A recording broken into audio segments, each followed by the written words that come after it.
One time he didn't watch out. Boom! 6 children. Dad, I'm hungry.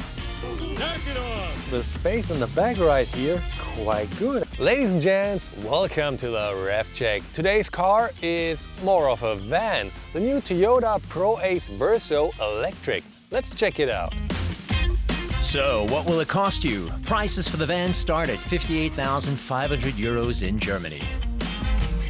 The Toyota Proace features a 136 horsepower electric engine. This is the only version, but you can choose if you want to have a 55 kilowatt-hour battery or a 75 kilowatt-hour battery. That will result in ranges between 230 and 330 kilometers, which is quite okay for a rather big car. But I guess the more people you will have in the car, the heavier it gets, and therefore you will lose some of that range. But since electric cars are mainly made for in and around city use, I guess that will still be okay even if you're on your way with your 6 children.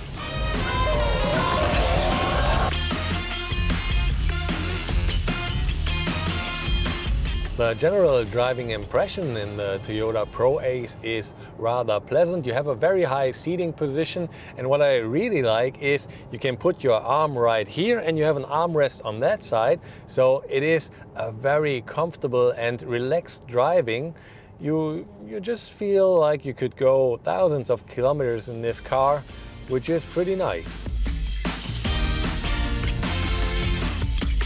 There are 3 different drive modes. You can select them via the button right here. It's either power, normal or eco.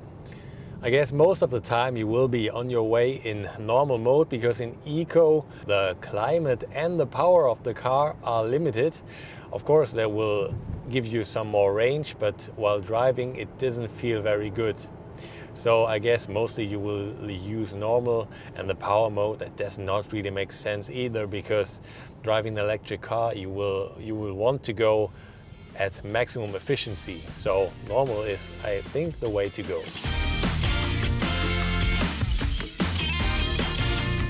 As it's usual for electric cars, the Proace features the B drive mode that will have higher recuperation if you take your foot off the gas pedal. You feel the difference the moment you press the B button. The car will brake and get slower and slower.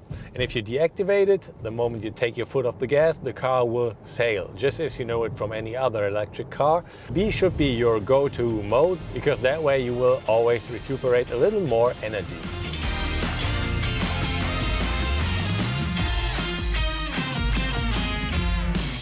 When it comes to charging, you can find the socket right here. It can go up to 100 kilowatts, and then it will take 45 minutes for the bigger 75 kilowatt-hour battery to recharge to 80%. For the smaller one with 50 kilowatts, it will take around 30 minutes. If you charge the car at your wall box at home, then it will take 4:45 for the small battery and 7 hours for the big one, which is okay because you can plug it in overnight and then get on the road in the morning. The Proace is available in 2 different lengths. The smaller one measures 4.96 meters and the bigger one 5.31 meters. If you have a big enough place to park it, you should definitely go for the longer version, seeing that it only costs around 1,000 euros more.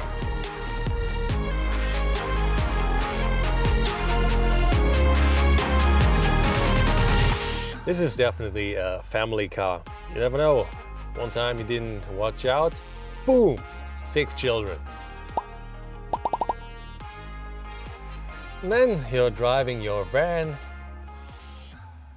dad style. Fully relaxed driving, the kids in the back, screaming like hell.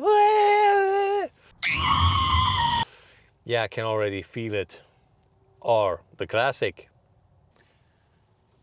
Dad, I'm hungry.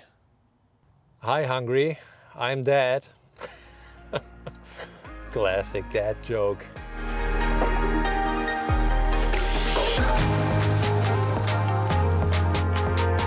I'll be honest with you guys, the space in the back right here is quite good. I mean, look at this. You even have a little bit of leg room left. The headroom, of course, is quite decent. I mean, you could definitely sit with 3 people back here in the last row for a few hundred kilometers.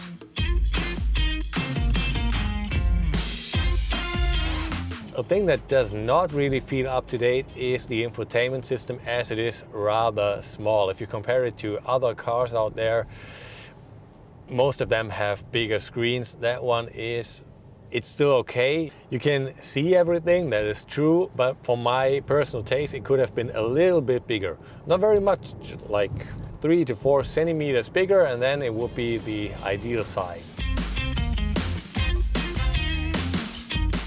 But what I like about it is you have physical buttons for different functions. For example, music, navigation system, your phone, vehicle settings, everything is there, and that is pretty nice. You don't have to search for these in the menu via the touch screen. So that's good. The Proace is also available in a delivery version, and then it's just called Proace Electric. And I guess I'm going to take that one for a quick spin. At the rear, you will instantly notice the first difference. There is no longer one big door that opens to the top, but 2 small doors that open to the side. Behind that, you will find a huge loading area that can take up to 1,275 kilograms of load. I mean, look at this. There is so much space in here. Can fit quite a lot of packages here, and of course you have another door where you can get out some of your load.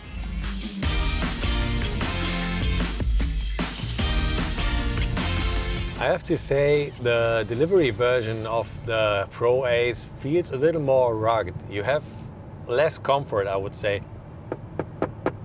Of course, it makes sense. You don't need it for delivery drivers, and since you don't have any passengers, only cargo doesn't need a good ride comfort either. So I guess that's okay. That way you can keep the price a little lower, I guess. In fact, the delivery version costs around 16,000 euros less than the Verso.